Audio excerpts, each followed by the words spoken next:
This is the 3 a.m. conversation that you really want to be a fly on the wall for. This is the Sleepless Knights podcast, hosted by Mr. Lobo of Cinema Insomnia and my producer Paul Sanders of BESTOW TV. Those who listen know it's unlike all those other podcasts. This one is for us night people. We obsess on pop culture, we talk movies, talk shop, get weird, do interviews, answer your questions. We take you to the airport and to the laundromat. Okay, well, sometimes we get lost, but we promise you that we will go where no podcast has gone before. Dare you put down as little as $1 American and support our next show. We're getting it ready for you now. All you can hear for $1 or more an episode. Please join us on Patreon. Patreon.com/Sleepless Knights Podcast. All one word. SLEEPLESS KNIGHTS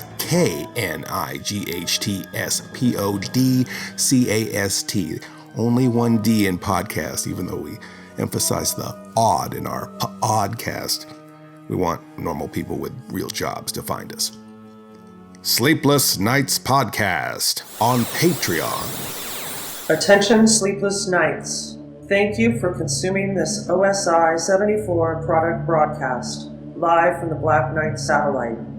For optimum performance and safety, your host, Mr. Lobo, asks that you please listen to these instructions carefully. When in a hospital or other healthcare facility, observe the restrictions on the use of electronic devices. Switch off before boarding an aircraft to prevent interference with communications systems. Do not operate this device in the presence of flammable gases or fumes, chemical plants, or where blasting operations are in progress. Always listen hands-free while driving a vehicle. Failure to observe these instructions may lead to immediate termination. It's time now for the show to begin. Thank you. Have a very pleasant evening.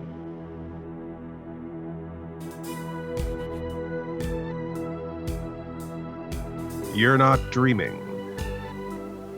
You're listening to the Sleepless Knights podcast.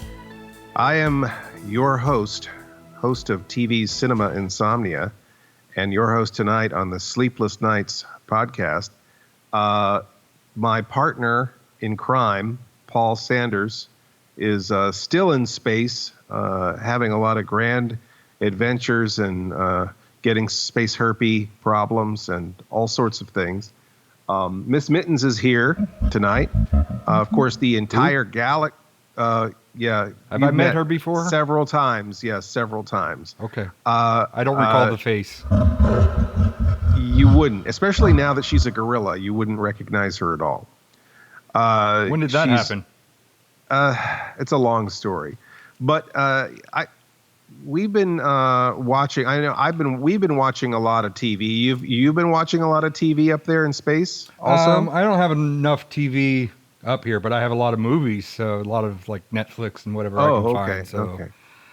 We've been, we're TV fans. I mean, I have a TV show. We like TV, vintage TV, classic TV. We've been watching a lot of the classics, a lot of the classic television shows like. We watched old episodes of Bewitched. You remember Bewitched? Yeah. Did they make a TV series out of that? Yeah, Paul. Bewitched is like famously a TV series. You saw the TV series, right? Who's in that, right? Yeah, Will Ferrell. No, Elizabeth Montgomery, and I don't recall that. No. No, you don't know that. No. Dick Sargent. Dick York. No, that doesn't ring any bells. No, not really. No. The weird thing about Bewitched, the guy Will Ferrell plays Darren in the movie. Okay, in the TV show Bewitched, Darren was played by a guy named Dick York. Okay, Dick York. I can't remember if he left the show or died. That we may have to research, but he was replaced by another guy named Dick. Okay. And they just kind of kept going with the show like you weren't going to notice that it was a totally different guy. And his name was Dick Sargent. What's really weird is Sergeant York is a movie. Sergeant York is a real guy from history. So it's like so their names were not only similar for the first name, but their last names made a whole nother name. I always thought that was like a conspiracy. Like they just thought people weren't going to notice that it was by word association alone. We were just accept this guy as a fake Shemp of a Darren. I'm okay because I accepted that the fact that we can just talk about two dicks on the show and get away with it. Two dicks, one show. Two dicks, one show. That should be just they should just rename the podcast that.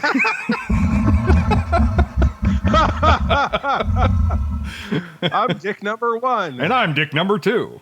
Good night, y'all. Good night, everybody. Bum, bum, bum, bum, bum, bum, bum, bum. You've been listening to Two Dicks, One Show. Anyway, so that Bewitched was I thought a great show. That's weird that you've never seen it, but The Honeymooners you probably saw, right? Yeah, the movie. Did they make a TV show out of that too? Oh wow, Paul, is this really happening? I guess we didn't, we don't really compare notes on TV shows very often. We always talk about movies. I just assumed you've seen all of it. The Honeymooners was an incredibly classic TV show. It started out with Jackie Gleason. You know who Jackie Gleason is? Yeah, he played the golfer in Caddyshack 2. Oh, Jesus. No, Jackie Gleason, when someone says, and away we go. Have you ever heard anyone say that? Yeah, I think they say that on The Honeymooners. The movie. The movie. Bang, zoom. Anyway, so, yeah. No, that's the Three Stooges. Yeah, I saw that movie too. Oh, wow. Yeah, it was a series of a series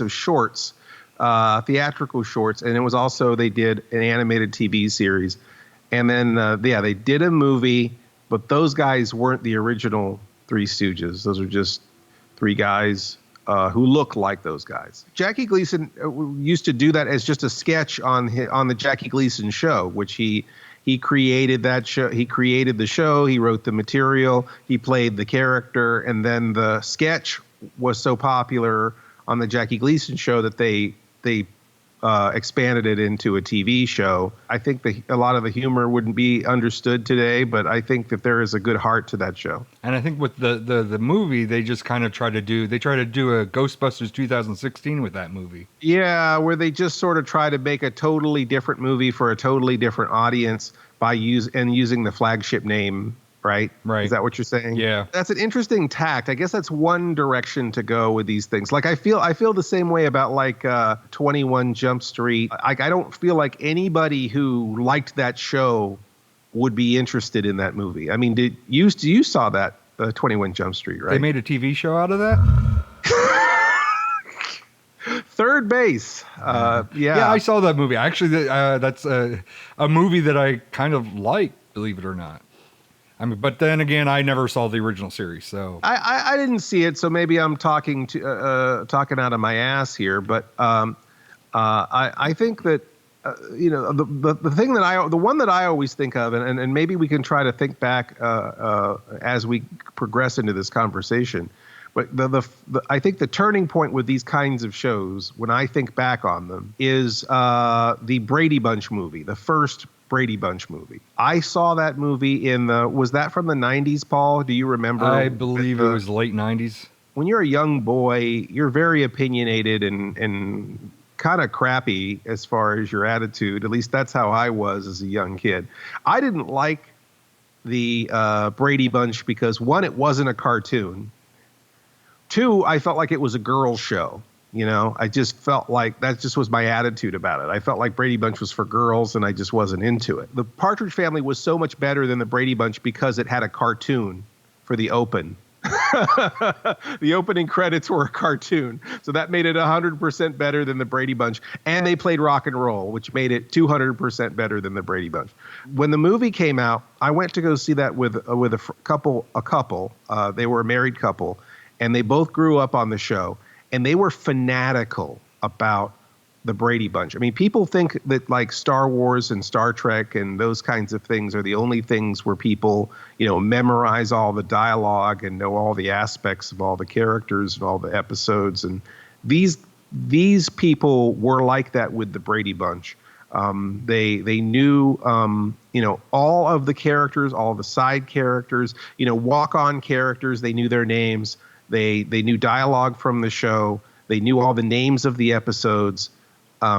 They could recite, all quotes from back and forth from the episodes. Marcia, Marcia, Marcia, all that stuff. And we ended up going to see the I can't remember, it was a birthday or something, but we ended up seeing the Brady Bunch movie first showing, first day, stood in line, paid full price, full theater price to see that, sat down, and I wasn't that excited, honestly, because I wasn't that into the show, but I was supporting my friends who were Brady Bunch fanatics. And I really liked that movie because I like satire, and it kind of played out like a Mad Magazine spoof of Brady Bunch. Like I could imagine, Mort Drucker illustrating that. So one of those Mad Magazine writers writing that, it was so snappy and kind of self-aware and making fun of itself. Other than the broad humor, the kind of crass humor that it had, they also kind of put them in modern day and had them be fish out of water where they couldn't, they're out of step with the times, and that's where all the humor comes from.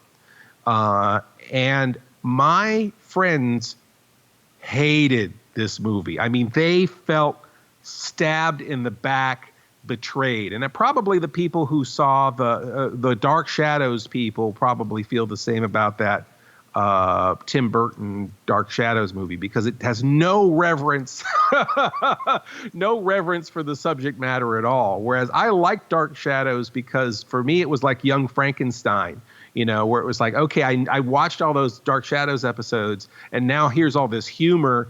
And I'm kind of being rewarded for carrying around all this useless knowledge about that show. And honestly, that show didn't age super well. And in watching those episodes again, they're kind of funny to watch now. And I think the Brady Bunch episodes are funnier to watch, funny in a campy way, not the humor that was intended when they created the Brady Bunch.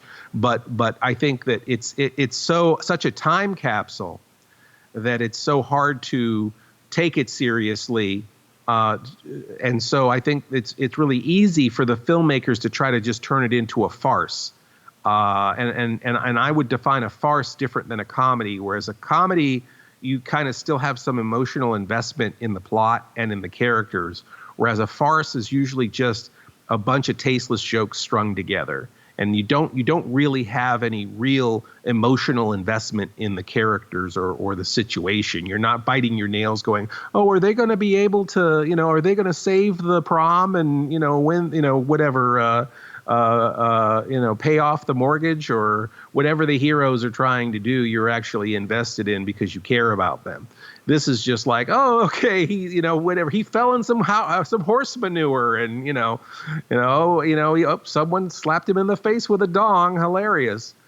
So, I kind of feel like they do the real lowbrow humor with some of these adaptions, which I feel like guts the fan base that, that they're buying this name. They're trying to cash in on this name, but they're not. They don't understand, or they're not reverent to the original source material. Can you think of another example of something like that, Paul? Well, I mean, the other thing that I can think of is that I was way into the Brady Bunch movie. I kind of liked it up until the point that they got to Davy Jones, and I'm like, we got to Davy Jones. Where's Mike Nesmith? I'm out. Where is Mike? Where Nesmith? is Mike Nesmith? Why are you? Where's Styx? Yeah, I know. I would be out the door. No, I was. You should have saw Time Rider instead, because that Mike Nesmith produced that. Who? But who? Oh gosh. Well, maybe we'll take a break and come back and talk about them good old boys. Long about then, Cooter went down to the general store. Unsolved mysteries of the Brady Bunch. The grandparents and Fluffy missing since the first episode. Tiger vanished sometime in the second season, leaving behind only his empty doghouse. The boat, the clubhouse, Bobby's original hair color. Gone. All apparent victims of the Brady Triangle, never to be seen again. It's strange. It's more than strange, Mom. It's a baffling mystery. The Brady Bunch, weeknights at 9 on Nick at Night. Friday on the Dukes of Hazzard. I want that car. Who's dumb enough to repossess it? Though they don't know it, the Duke boys are tricked into repossessing a car for Boss Hogg. And they give some sneaking city thieves a ripping good time. The Dukes of Hazzard, Friday at 9, 8 Central and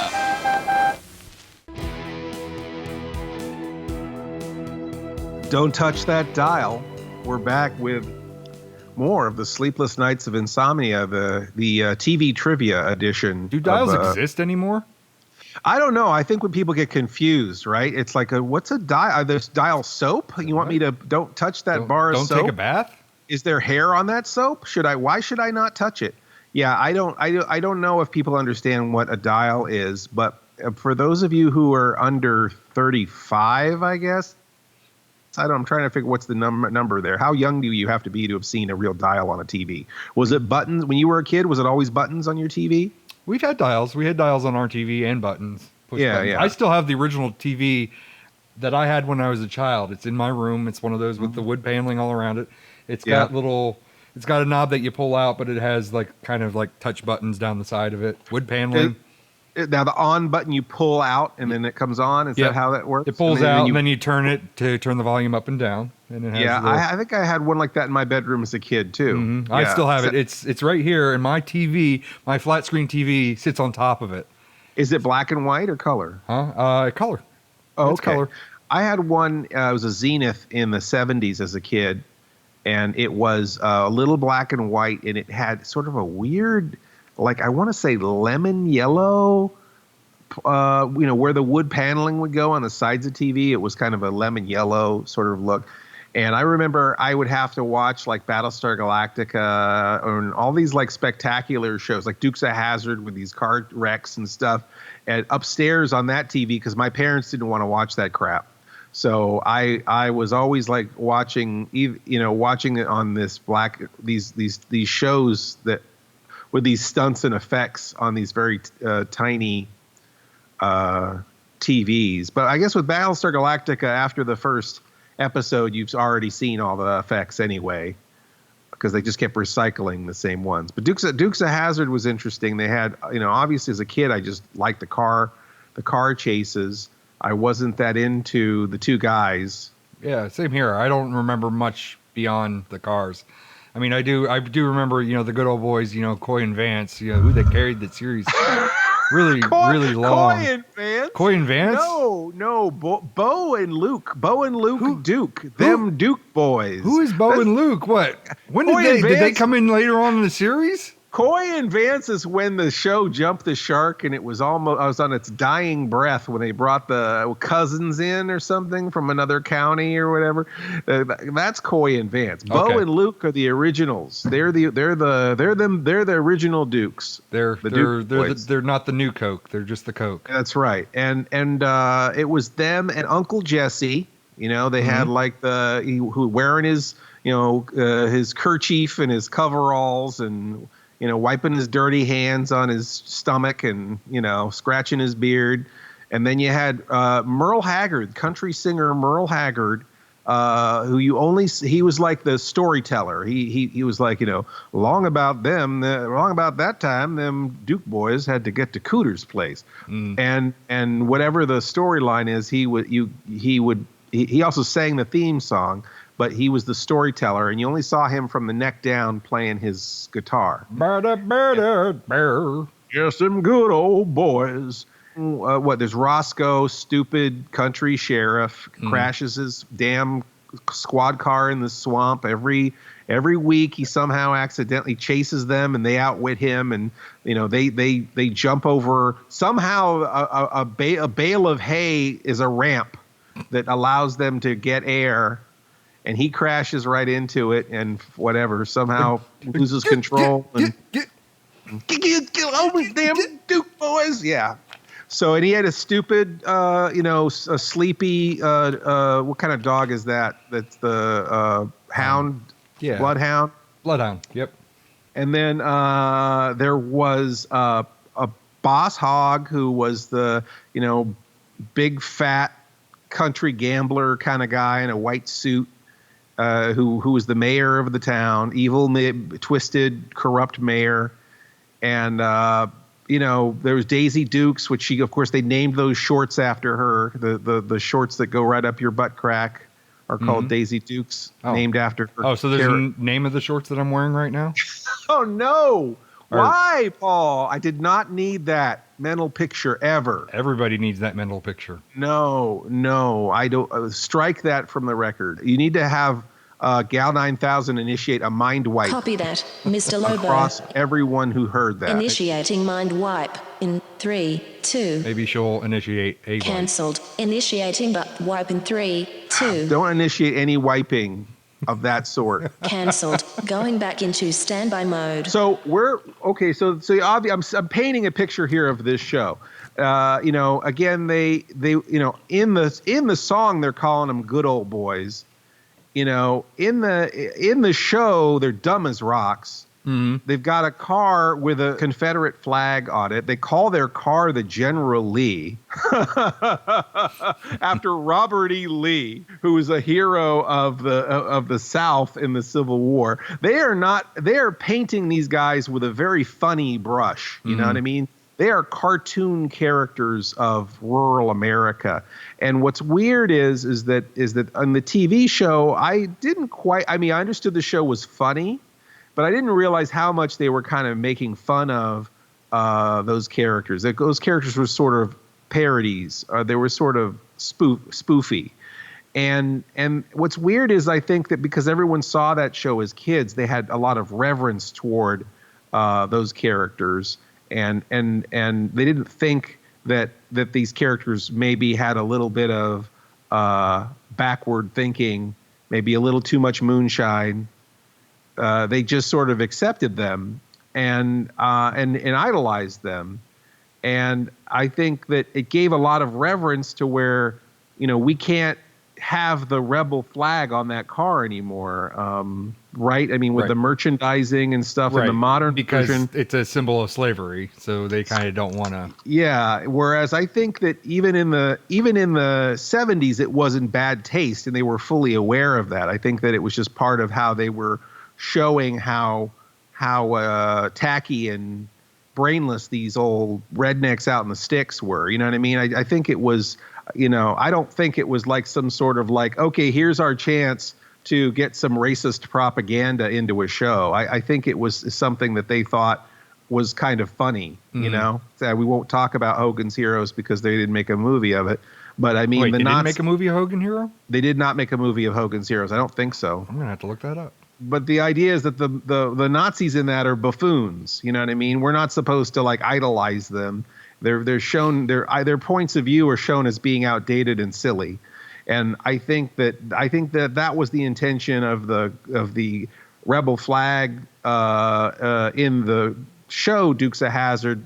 That was, I think, but people don't remember that show as being funny. And I think that we don't accept the new movie. And I don't know if the new movie was funny also. Most of that I remember of the movie is that it was the casting was what you get Willie Nelson as Uncle Jesse. You get Jackass himself, Johnny Knoxville as Luke, and you get American Pie himself, Bo Duke. You get Jessica Simpson who sings "These Boots Are Made for Walking" for that movie. Of course, Burt Reynolds as Boss Hogg, who's like the least Boss Hoggy of ever. I would never cast him as Boss Hogg, and I forgot he was in that. And that's an interesting aspect too that they do with these TV shows made into movies is that this thing that what Aaron calls stunt casting, where they just try to jam a bunch of big names in there rather than just trying to just audition and cast the role. It's like, what if we had Marlon Brando as this, or what if we had, Glenn Close, or, like just trying to get the biggest stars you can get jammed in these well-known archetypes. Cooter, who ran the garage. Yeah. And then there was Enos, who was the other dumb white. Actually, he was a deputy. And then he basically, like, I always remember Enos had his own show that spun off, and he was teamed up with a black partner, and they were from the inner city. And so you got the silly, dumb white cop, and then the streetwise black cop. And then in the opening credits, the black cop puts out his hand. Of course, very like stereotyped both directions. But the black guy puts out his hand so that Enos can give him 5, slap his hand and give him 5. And then Enos just like places his thumbs up like right on top of his hand, and so that's the hilarious indication of his cluelessness and how funny that is. But that was Enos. That was the spinning off of the Dukes of Hazzard. That show was popular enough to keep going long after the 2 main characters were gone, and they put in Coy and Vance, and to keep going to where they would make a whole nother show off of just the deputy. But it's interesting how big that show was. That was the #1 show in the country. We really like rednecks. We really like America, and I guess we're seeing why now. But we really like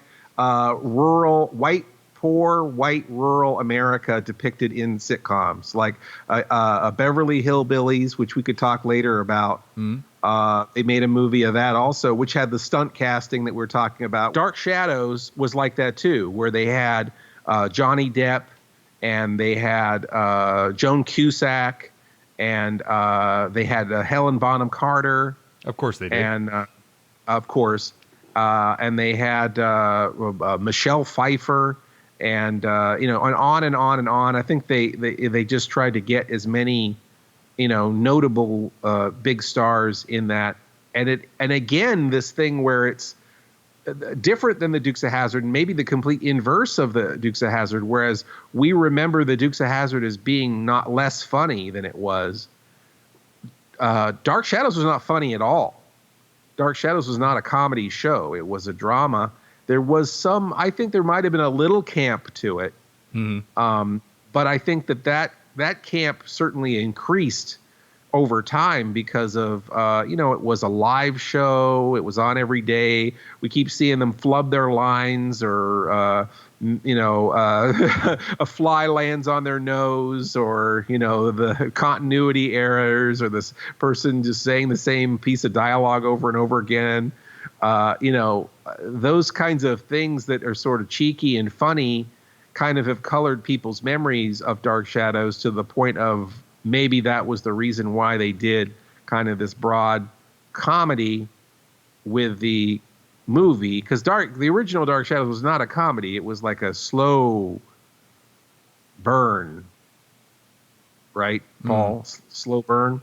Yeah. Well, speaking of slow burn, that's the one thing I remember from that TV show, was that candle slow burning, that one in the intro, slow burning its way into the components within the camera. That ruined the camera for the burning of the candle actually creating a burn-in in the video. Creating a burn-in and ruining that camera. And it's interesting. Like there was a limitation of the technically limitations. Even like the color red was hard to resolve with those old video cameras. So a lot of times they would have powder blue candlesticks and things like that. Tried to avoid super bright colors on that show for the same reason, because of the sensitivity of the video cameras in those days. I also remember, like, if they had candles on set, if they would do a pan, how it would streak and stay on screen and stuff like that because it was on for way too long. It's something where it's like, I remember that from childhood and that sticking out. And then later on in adulthood, learning about that in videography class, where it's like,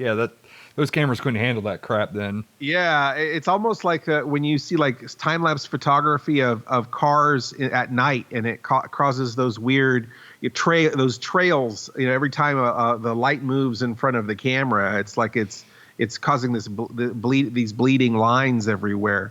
It's interesting to think of the technical limitations of that show. But what was again, that show's a slow burn. It's like 180 episodes or something. I'm sure the fans know better than I do. Before Barnabas shows up, who's the main favorite character of the series. And, how do you encapsulate something that went hundreds and hundreds of episodes is kind of a time capsule that maybe is sort of campy to watch now?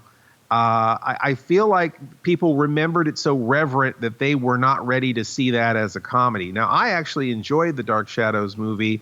I kind of see it sort of like Young Frankenstein, where I love the Frankenstein movies, and the Frankenstein movies are not funny. Well, they're a little funny, but they're not supposed to be funny. Not intentionally. There's a couple of moments that there is humor. They're not, those movies don't have those movies aren't devoid of humor, but they're not comedies. But Young Frankenstein, if you're a Frankenstein fan, you've put in your time and watched those Frankenstein movies. All of that useless knowledge about all those Frankenstein movies it's in your head is paid off in those jokes in that movie. And if you've seen Frankenstein, Bride of Frankenstein, Son of Frankenstein, Young Frankenstein is so much funnier because you understand all the references of the things that they're showing. And I think that that's sort of how the Dark Shadows movie was supposed to function, where it was somewhat nostalgic, but we're kind of looking at it with a modern point of view and laughing at it. And I think that the Dark Shadows fans are not the type of fans who want to laugh at that thing, because it's the kind of thing that they probably, this takes the conversation into an interesting direction, is that I think that if you've got a maligned fan base, a fan base that is always defending the thing that they like because other people think it's stupid, like Godzilla fans are like that, where it's like there's all those silly Godzilla movies, and the fans are always kind of like ready to fight people who say Godzilla is silly. You know what I mean? And I think that there are some fandoms that are extra sensitive, that even though the thing is supposed to be based in fun and something we're supposed to have a good time with, they're really afraid that whoever is in charge of the property is not going to give it enough reverence or enough intelligence, because they feel like they're going to have to defend it out in the street. So we're going to, I guess, take another break. We'll change the channel for a minute, and we'll be back with more talking about big to small, no, small to big, on the Sleepless Nights of Insomnia. That's small screen to big screen. After these messages, we'll be right back. Do you like Mr. Lobo? And do you like it when Mr. Lobo does stuff? Well, you're in luck. Mr. Lobo Does is now available on video on demand. See groundbreaking hits like Fidget Spinners and Halloween, or the award-winning Procrastination. 17 episodes to choose from to binge all at once. But wait, there's more! Included are alternative scenes, deleted scenes, and fun extras exclusive to the set. You're not going to see these puppies anywhere else. Nab your copy today while supplies last. Operators are standing by at VOD-MLD1.bestow.tv. That's VOD-1.bestow.tv. Who do you count on when your back is to the wall? Blah, blah, blah, blah, blah, and you know just who to call. Don't need religion to decide what we believe. You better get ready to jump, jump down on Jump Street. Jump, jump down on Jump Street. Yeah, 21 Jump Street. Paul, you said you saw the movie of that, right? I grew up on that show. I mean, I didn't grow up. I was, I think, mostly grown. But it's interesting how much I watched that show. There was Johnny Depp on it, which was famous from Dark Shadows. And he left the show to make a bunch of weird movies like Crybaby and stuff like that. Mm-hmm. And he was the breakout star of that show. He was the breakout, and he broke out. As soon as he could run, he hit the ground running and got away from it as soon as he broke out. And then Richard Grieco came in as Booker, right? Was that Booker? I think so. He was the replacement roguish stud muffin, teen idol after Johnny Depp left. And then my favorite character was Peter DeLuise, who was Dom DeLuise's son. And they were a bunch of, they were cops, but they were, because they looked young in the face, they were undercover working undercover in a school. Now, you saw the movie. Is the premise the same in the movie? The premise is pretty much the same, but it kind of takes that route of a lot of movies that, we have this IP. So, when we go to make a spin-off of it, instead of making the same thing, I guess, what is it? They're making that 25% change and they make it a comedy for whatever reason. And it's unlike other movies, this one I kind of don't have much offense with because I think they're self-aware that they're making fun of something that already exists. So they kind of make a lot of those jokes. Even when you get to the sequel, when you get to 22 Jump Street, where it's like, the deputy chief is telling them, he's just like, just do the same thing, just twice the budget. We got a little bit more money to throw at this. So Right. This is the sequel. You're just going to do the same thing, only with bigger stakes and with a higher budget. And they make sure it. Ice Cube is like, well, first of all, they're no longer at 21 Jump Street, they're at 22 Jump Street, which is the church just across the street. And it's like Ice Cube is in there and he's talking about, look at this, look at how much we spent for this. He's in an office in the middle of the floor. It's all glass all around. Everybody can see what he's doing, see what they're doing. He's wearing $800 MF shoes that you don't even see. So he's obviously making a reference that the camera doesn't see it, even though he's talking to them. Right, bragging about how much more money they have on the sequel. Yeah, right. And even when it gets to the point where you compare the two films, where the plots are the same. They tell you it's going to be the same. The plots are the same. The only difference is that, you have the two partners they fall apart and they have problems with each other. Well, it's reversed this time. The first movie, Jenko has a problem with Schmidt. Jenko has one of the phones wired and he hears Schmidt talking shit about him. And, he gets kind of upset and kind of, walks away from it. And, the partnership breaks. And the opposite, Jenko has, he feels that he has a future in college. That's the thing. Schmidt feels that he has a future in high school, that he's doing things in high school that he didn't do, that he missed out when he was a kid. So he wants to relive that. And in the sequel, Jenko has a chance to be a college football star. He never had that. So that's the direction that he wants to go in. So this is what breaks up the team. And it's just kind of, in the sequel, they also kind of make their talk, they end up in front of a therapist because they're trying to find the murderer. They're trying to find stuff with the murderer, or who was murdered rather.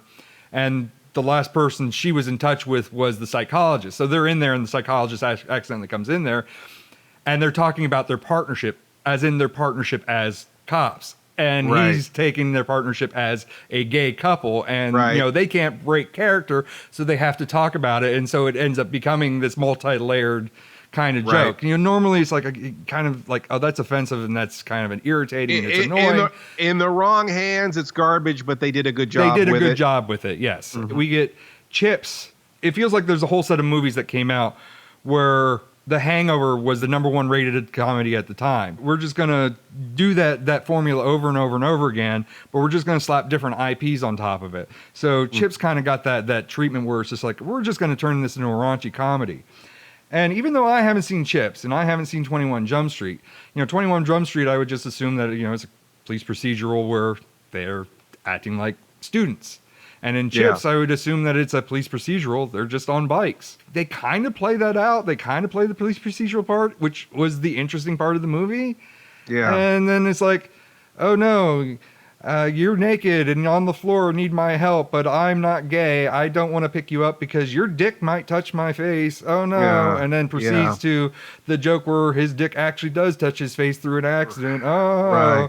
And it's just like, why did we get rid of this good story for this bullshit? Yeah. And Chips wasn't the smartest show on TV, but I don't know if it deserved that. Right. That's how I felt about Land of the Lost, where it's like, okay, yeah, it was a dumb show, but we all liked it when we were kids and we had good feelings about it.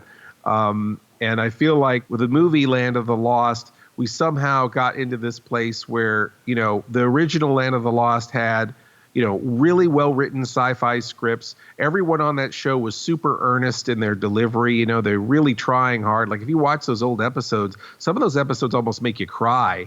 They're so thoughtful and interesting.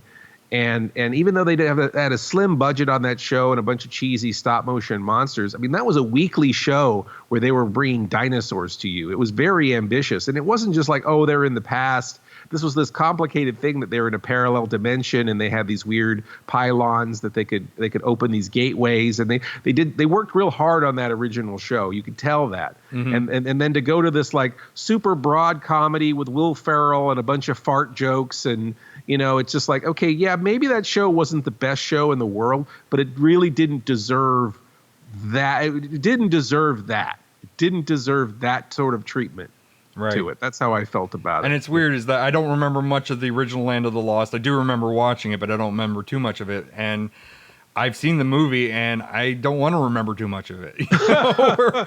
Will Ferrell is supposed to be, you know, a scientist of some sort, but he was an idiot, and he was making things worse for his party and everything else. And I didn't like him. He was supposed to be the main character, and I didn't like him. Yeah, I don't know why they go that direction of I feel like maybe if they don't have enough confidence in it, or they think that it's not going to work with a modern audience. But it just seems like that seems to be the tack that they keep taking, where they take something that people enjoyed when they were kids, and then they completely, they take all the innocence out of it too. And I think that kind of is one of the other crimes, I think, with some of these shows that are made into movies, is where, you know, we're not allowed to have anything that is non-cynical. I mean, I think that's why Star Trek was so popular and Star Wars was so popular, because Star Wars and Star Trek, no matter what, at least until the newer stuff, was hopeful and not cynical. And sometimes you don't need everything to be gross and crass and in your face. I mean, sometimes that chocolate milk out of the nose stuff, you know, chocolate milk out of the nose, I call it chocolate milk out of the nose humor, mm-hmm. is what's required. But sometimes, you know, it doesn't need to be that. And I think that's why a lot of these things fall on their face. And we're going to fall on our face for a few minutes here, and we'll be back with our gritty reboot of the Sleepless Nights of Insomnia. You better be ready, 'cause you're running out of time. Say jump! 21 Jump Street! Thursday, the chips are flying. This is high noon, and this is the last showdown. Okay, girls, put your little robies on and get into your car. C-18, Unit C-18. Catch all the action on Chips, Thursday at 8, 7 Central and Mountain, right before James at 16. 100 pounds of plutonium was taken. Deadly A-bomb materials are stolen. It's a deadly top-secret mission for Bill Cosby, Sunday at 9, 8 Central.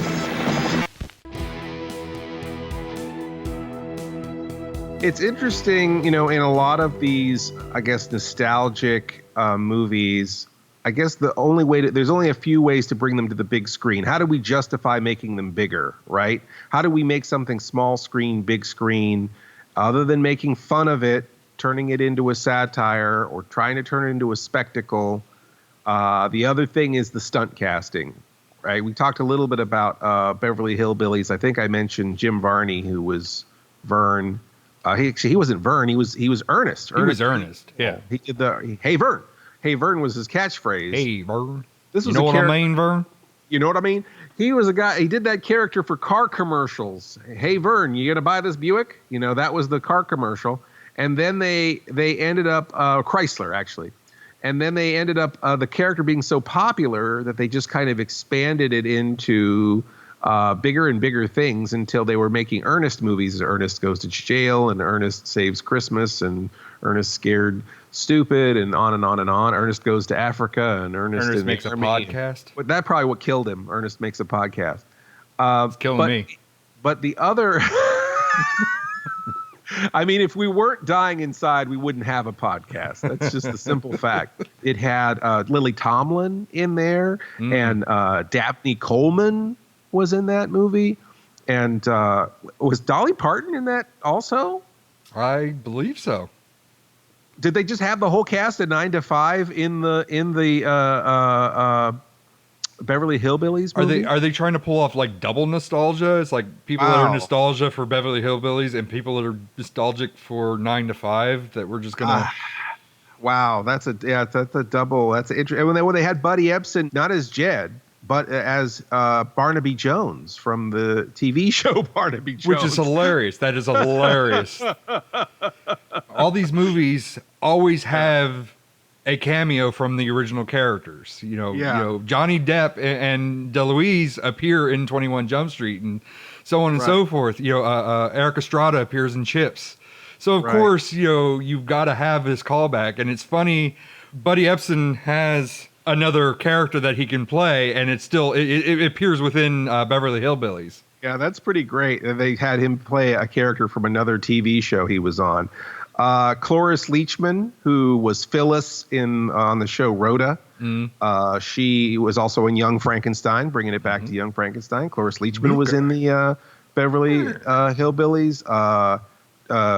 And on and on and on. There was just so many people in the Beverly Hillbillies stars in that. Leah Thompson, just like, and I think that was one of the earlier ones that sort of did that. Addams Family was another one that had that incredible cast, that had Raul Julia. Right. And, was that, it also had Joan Cusack, right? I believe so, yeah. No, she's not the lawyer's wife. Is she the lawyer's wife? She's the one who tries to or she's the one trying to scam them. She's trying to scam them. She tries to marry Fester, right? Who's Christopher Lloyd. I mean, Christopher Lloyd. That's a huge actor to have play that character, right?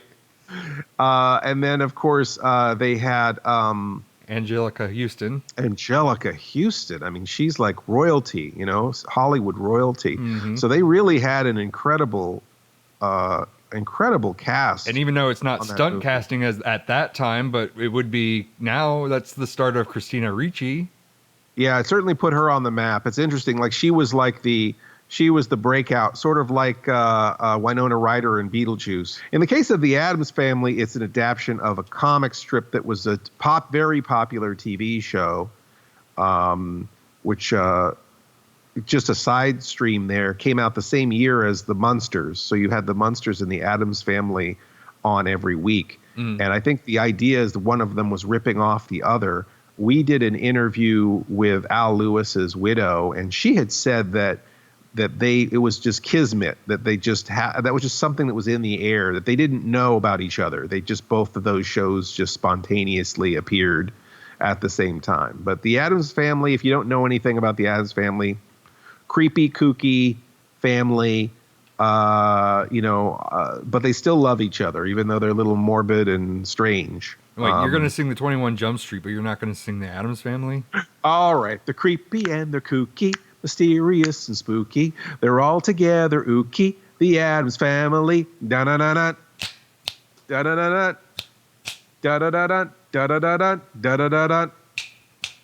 Now, Paul, when they did the animated Addams Family, I did not like how they promoted that. The Addams Family weren't about being sort of popular and cool and everybody likes them. They just kind of did their own thing, and they didn't really care what other people thought. And I didn't like the way that they promoted them as being super hip. Like, I don't think that that's the point of the Addams Family. They're not hip. They're strange. They're outsiders. They're not popular. This movie wasn't really on my radar and stuff. So, I mean, it's just one of those things where I guess they're trying to do the fish out of water, same old, where they're in, it's kind of the Bradys. The Bradys are from the 60s and they're in the 90s. I kind of got the same feeling with what they're trying to do with this animated Addams Family. Addams Family, where they're trying to bring them into the modern world, I guess. I don't know. I mean, I guess it was popular enough that they're getting a sequel. So it's like, you did one, you did two. Raul Julia died. There's no point in making any more. And then, they made the animated one. Now, Raul Julia was amazing. And Addams Family, of course, is a comedy. The comic strip was funny, the TV show was funny, and the movies were funny, but not at the expense of the concept. This is not a farce with the Addams Family. We still care about them. Their problems are valid. I don't feel like I mean, I was invested in that story. I know that they always said that when they made the sequel, they were almost apologizing for the first one because they felt like the first one was slim on story. But I honestly, I really was in that movie. Like, I didn't feel like, oh, this is just a hollow cartoon of a TV show based on a cartoon. Right. I didn't think the humor was inappropriate. I thought that it was definitely a revision, but it didn't take anything away from any previous version of it. That was my impression of the Addams Family. I mean, what was your take on the I liked the first one. I thought did fairly well, but the second one I felt was a departure when you started introducing the baby and all that other stuff. I mean, it had some moments, but I think the first one has more moments for me. I like the first one; it's a more solid film. Why do they always put a baby in there? Like, I feel like with like the second Ghostbusters, and there's like, that's a whole nother divisive thing that they do, right? Because how do you raise the stakes, right? If there's some sort of danger, if you've got a baby in there, or perhaps this is something that people will you'll win people over because there's a baby. You'll win all the pregnant mothers in the audience who are gonna. Does it make it, does it appeal to, are they trying to appeal to a female demographic, or are they trying to make it more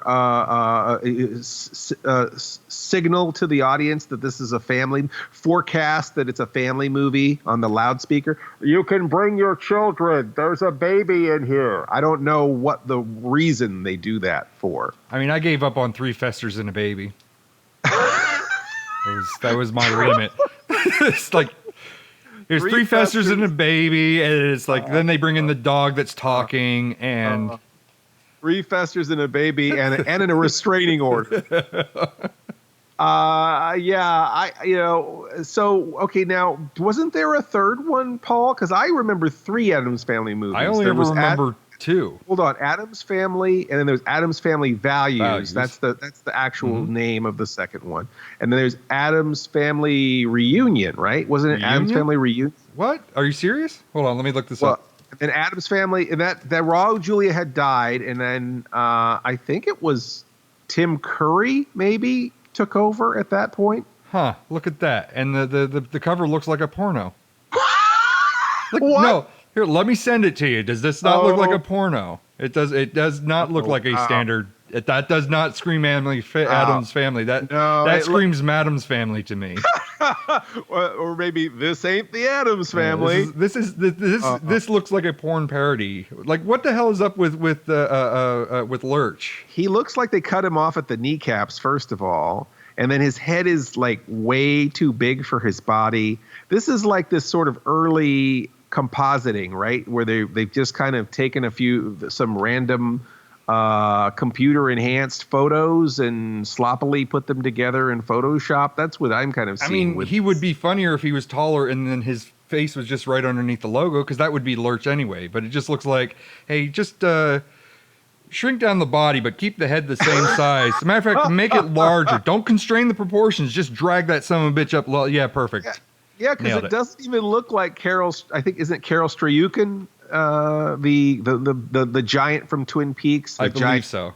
The giant in every movie from the last 30 years, pretty much, is Struycken. I see him in that, and I didn't even recognize that was even him based on that image of Addams Family Reunion. I mean, it looks like it does look like a guy dressed as like a guy out of the Spirit Halloween Frankenstein costume on is what Lurch looks like on the cover of that Addams Family. You're right. It would have been better if they made him too tall to where maybe even his face is slightly hidden by the titles, right? Because he's so tall. I mean, something. And not even seeing this movie, you were just complaining about bringing them into modern society, and there they are standing with tennis rackets on a pong court. Pong came after tennis. Oh, yeah. Pong is not the original What's Pong game. taste off of? They based tennis off of Pong. Yeah, that was another TV adaptation. So it's just, and then it's all like it's all cloudy and it's brightly lit behind them. It's so not Addams Family. So it looks like they may have been going in that direction long before the animated film. And then it's like obviously the kids are probably have aged out of the role, so that's obviously no longer the kids. But it's like, how the hell did you drag Tim Curry into this? I don't know. I guess they told him he was going to be opposite Daryl Hannah, and perhaps that titillated him. I don't know. I guess. I don't know why you would cast a mermaid as Morticia. That seems like a bad. Actually, she wasn't a mermaid. I'm sorry. I'm confusing her. Daryl Hannah wasn't in Splash, was she? I don't know. I'm just is that sweet Daryl Hannah? transvestite. I'm still hanging up on the. Anyhow, so Daryl Hannah as Morticia, that seems. I guess that's okay. I mean, I guess if you look at her role as Pris in Blade Runner, that's sort of spooky. I guess she could do spooky. Planet of the Cave Bear is a little spooky. I don't know. Daryl Hannah, to me, it doesn't scream Morticia. But again, everyone looks terrible there. I think whoever the art director was for the previous two films also must have died along with Raul Julia. I think everybody involved with the last film died a little inside. Yeah, probably. So and then, but this was a direct to answer your questions. This is a direct to a video. So this is probably why it wasn't on my radar. I see. It never Direct went to video. theaters. The Addams Family though has more lives than a cat, and for whatever reason, most of the adaptions seem to do okay. Like I remember Hanna-Barbera had a animated. Did you ever see that? The animated Addams Family that Hanna-Barbera did. Not that I can recall right this second. It definitely had some aspects of the original Charles Addams comic strip and some of the aspects of the Barry Sonnenfeld film. And I thought it was okay. I mean, it was just a Saturday morning cartoon fodder. I think it did all right. Hanna-Barbera cartoons, a lot of those have been adapted now into, they're probably one of the most. They used to be one of the most prolific studios in animation. They've kind of fallen from their glory. I think they keep trying to reboot. They've got all these gritty reboots of, even this Banana Splits thing, which we could probably do a whole podcast on, the dark, spooky, gritty horror reboot of the Banana Splits. All of that tells me that they don't know what the hell to do with these characters, with these properties they have, and all of the movie adaptions of Hanna-Barbera stuff have been most of, I would say all. That's kind of rough, but damn near all. But most of their adaptions have been pretty dicey. They've been kind of lucky with a few adaptions, but most adaptions of Hanna-Barbera stuff have left something to be desired. I remember when we're going on our stunt casting thread. The Flintstones movie had some serious stunt casting. They had some superstars in there, right, Paul? Like Mark Addy as like Fred and Stephen Baldwin as Barney. And Alan Cumming as the Great Gazoo. I mean, you get Nightcrawler from X-Men 2 as the Great Gazoo. Who wouldn't want a movie with the Great Gazoo? The hallmark of the Flintstones. The thing that everybody remembers. He's like the Scrappy Doo of the Flintstones. Yeah, you got to have Great Kazoo in there, or it's not the Flintstones. I think you got confused because the sequel, Viva Rock Vegas, is a prequel to the actual first Flintstones movie. That explains a lot. Yeah, that does explain a lot. Which had John Goodman and Rosie O'Donnell and a lot of big stars in that movie. But Rick Moranis. Don't forget Rick Moranis. Oh yeah, Rick Moranis. You know what really bothered me about when the Flintstones came out though is when they made all of these like cuddly plush dolls, right, of the Flintstones. Now the Flintstones have already been adapted and simplified into cartoon characters. So you don't really need to put a photorealistic John Goodman face on a plushie doll or a really gross Rick Moranis face on a doll that you're going to give your child to go to sleep with. I just thought that those toys were so creepy and upsetting when they tried to put the images of the TV stars on these cartoon bodies in the toy line that went along with that movie that it really put me off. The marketing on that Flintstones movie was terrible and really didn't do it any justice whatsoever. And I do feel like that Rosie O'Donnell was not a good choice as Betty Rubble. They should have stuck with Stephen Baldwin.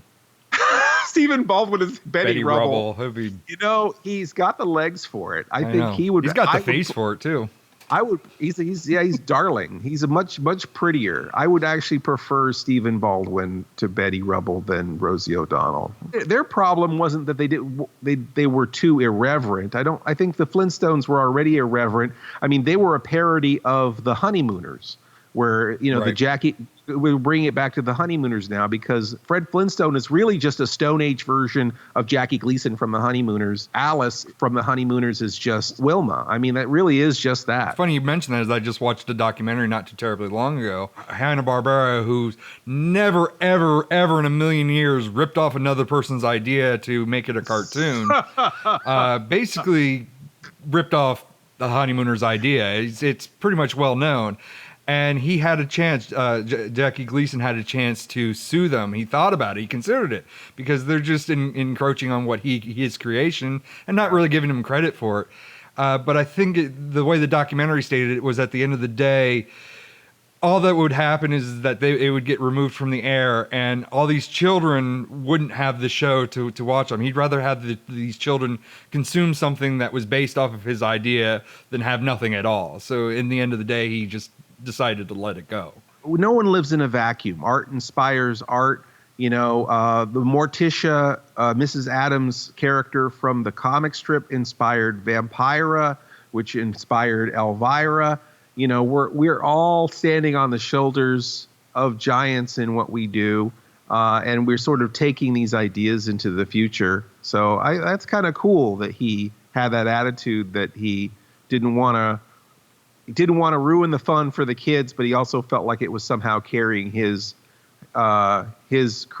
kept his creation relevant. Oh, I wish I could figure out why the Flintstones movies failed. Like, was it just mishandling of the project in general? I mean, I don't know. I don't have a good reason. Bad timing. They waited too long. I mean, I don't know. For me, it's like things like that, and like say like the Yogi Bear movie or Scooby-Doo or all that stuff. Yeah. Where it's like if it was better served as animated, and then you're trying to make it live action, but then you're trying to make those live action people act animated, where it's like, well, why didn't you it was fine as animation. Why didn't you just continue it as animation? Yeah, I mean, Scooby-Doo, they did a lot of Scooby-Doo. They actually did a bunch of Scooby-Doo movies, feature-length movies with the Scooby-Doo on Zombie Island and all those ones that on Cartoon Network. I mean, when I watched Scooby-Doo as a kid, the characters were I guess they were, I mean, I always thought they were somewhat timeless. I didn't really think that they needed to be updated, but you know, I guess they are wearing bell bottoms and kerchiefs, and you know, I grew up with bell bottoms and kerchiefs and turtlenecks, and so that doesn't seem so weird to me. I liked how those characters looked, but I also it is interesting how they do keep reinterpreting it, because when I was a kid, the monsters and the ghosts were always fake. It was always just, I felt like it was a countercultural allegory where it's like, okay, 30s, anyone over 30 you can't trust. You can't trust adults. You know, you're just going to have to figure out things for yourselves and figure out what's real and what's fake and who's lying to you and who's telling the truth. And I thought it had a very kind of, it added some skepticism, but it also added some, you know, you can kind of take control and figure things out for yourself. You don't always have to accept things as they're presented to you, you know, and I felt like there was something cool about that, because it was so different than everything else on Saturday morning. But by the time we got to the 80s, they had a floating head of Vincent Price and, you know, Scrappy-Doo and, you know, Batman and Robin. 13 Ghosts of Scooby-Doo, where they have these haunted objects that they're collecting all the things from, and those were fun too, and they were fun in a different way for a different generation. It didn't take anything away from the earlier episodes. It just was a different take. And then I think the monsters were real from that point forward. I don't know if they ever went back to. I think actually when A Pup Called Scooby-Doo happened, they briefly went back when it all took place when they were even younger. And then they did sort of a prequel. They went back to it all being mysteries again. Mm-hmm. It was usually they suspected the bully or something like that. Yeah, exactly. It was Red Herring was the bully. Was the bully, right?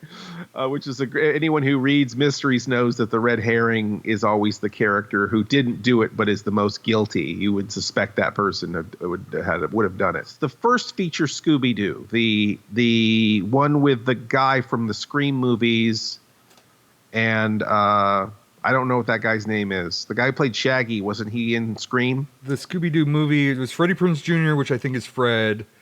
Sarah Michelle Gellar, was she Scooby? No, she was Shaggy, right? Yeah, she was Old Man Jenkins, the creepy antique dealer who was the ghost all along. Yeah, Matthew Lillard, which I think is the name you're looking for. Was that? Oh yeah, right. The guy from Scream. I forgot Freddie Prinze Jr. That's some more stunt casting there with Scooby-Doo. They almost took it more raunchy, right? They were going to have them like smoking pot in the van and stuff. They make that joke in the sequel. There's a girl that's sitting next to him on the airplane, and her name is Mary Jane. And he makes that joke. It's like, that's the most beautiful name ever. I believe is the joke he makes. So it's really not like a speculation anymore. We know that Shaggy is for sure a stoner. He doesn't just eat a lot like he did on the cartoon. There's a new Scooby-Doo movie called Scoob. Yes, but I think we're kind of running out of time. Maybe we should save that for another episode. Maybe we could not talk about Scoob. You know, I'd love to not talk about Scoob, but I haven't even seen it anyway, so it's a perfect reason to not talk about it. I agree, and I don't know if I even really want to see it by what I've seen so far. All right, gang, looks like we've got another mystery to solve. Oh. We'll be back soon with another adventure. Affirmative. They did just sign off without asking your opinion on the banana splits. I'm used to it. They never want to hear what I have to say either. Oh, my, you have a really foul mouth. I knew I liked you from the beginning. You have been listening to the Sleepless Nights podcast, or should we say, pODDcast. pODDcast. Emphasis on the odd. Our theme is by Mars Homeworld at Deadhouse Music. Our opening announcement is by Ophelia Necro. She does a radio show called Suicide Watch. And you could reach Mr. Lobo at cinemainsomnia.com or find me on YouTube, YouTube/Mr. Lobo, MISTERLOBO. Mr. Lobo on Facebook, Facebook/MR.LOBO, or on Twitter at Mr. Lobo, MISTERLOBO. Or you can find myself, Paul Sanders, or better known as BESTOW TV, at BESTOW.TV, on YouTube /BESTOW TV, on Twitter at BESTOWPROD, PROD, and on Facebook, BESTOW TV. If you want to place an advertisement with this podcast, and gosh, why wouldn't you? We could be talking about you right now. Contact us, Mr. Lobo at cinemainsomnia.com. That's MRLOBO @CINEMAINSOMNIA.com. Or support us on Patreon. Patreon supporters get to hear this podcast before anyone else and a lot of other great stuff, right, Paul? Sure. Doesn't get it better than that, right?